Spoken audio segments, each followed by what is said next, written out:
بسم اللہ الرحمن الرحیم۔ حضرت موسیٰ حکم الہی پر رات کے وقت بنی اسرائیل کو لے کر مصر سے روانہ ہوئے۔ صبح کو فرعون ان کی جستجو میں ایک بھاری لشکر لے کر نکلا اور انہیں دریا کے کنارے پر پا لیا۔ بنی اسرائیل نے فرعون کے لشکر کو دیکھ کر حضرت موسیٰ سے فریاد کی۔ آپ نے اللہ تعالیٰ کے حکم سے دریا پر اپنا عصا مارا، اس کی برکت سے عین دریا میں 12 خشک راستے پیدا ہو گئے اور پانی دیواروں کی طرح کھڑا ہو گیا، اور ان آبی دیواروں میں جالی کی مثل روشن دان بن گئے۔ بنی اسرائیل کی ہر جماعت ان راستوں میں ایک دوسرے کو دیکھتی اور باہم باتیں کرتی گزر گئی۔ فرعون بھی اپنے لشکر سمیت ان دریائی راستوں میں داخل ہو گیا، لیکن جب اس کا تمام لشکر دریا کے اندر آ گیا تو دریا اپنی اصلی حالت پر آیا اور تمام فرعونی اس میں غرق ہو گئے، اور بنی اسرائیل دریا کے کنارے فرعونیوں کے غرق کا منظر دیکھ رہے تھے۔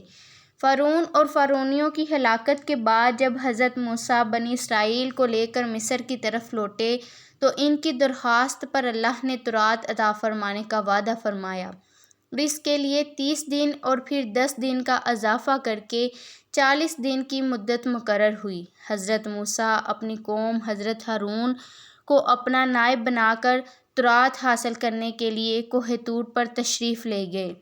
40 دن رات وہاں ٹھہرے اور اس عرصے میں کسی سے بات چیت نہ کی۔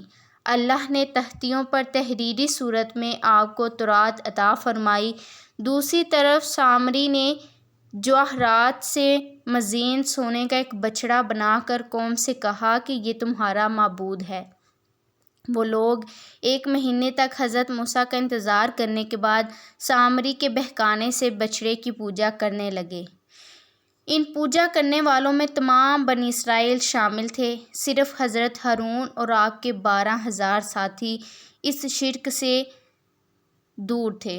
جب حضرت موسیٰ واپس تشریف لائے تو قوم کی حالت دیکھ کر انہیں تنبیہ کی اور انہیں ان کے گناہ کا کفارہ بتایا۔ چنانچہ جب انہوں نے حضرت موسیٰ کے بتائے ہوئے طریقے کے مطابق توبہ کی تو اللہ تعالیٰ نے انہیں معاف کر دیا۔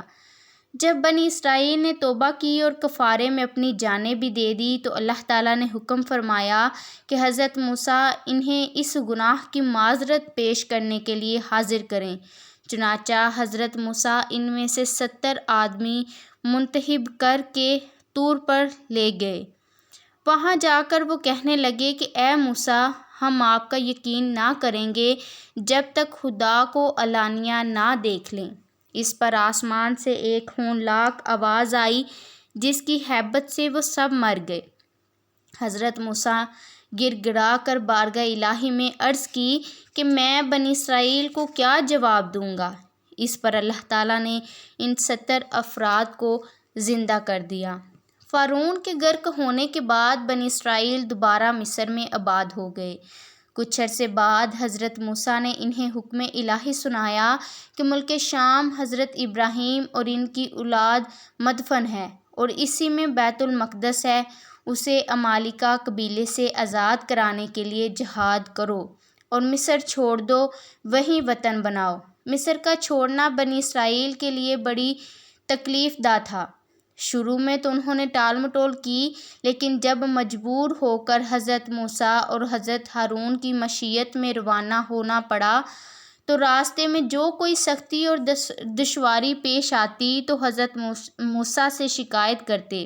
جب اس صحرا میں پہنچے جہاں نہ سبزہ تھا نہ سایہ نہ غلہ تھا، وہاں پہنچ کر حضرت موسیٰ سے دھوپ کی، گرمی کی اور بھوک کی شکایت کرنے لگے۔ حضرت موسیٰ نے دعا فرمائی اور اللہ تعالیٰ نے اس دعا کی برکت سے ایک سفید بادل کو ان کے قریب کر دیا جو ان کے ساتھ چلتا، اور جب رات کے وقت چاند کی روشنی نہ ہوتی تو وہ ان کے لیے چاند کی طرح روشن ہوتا۔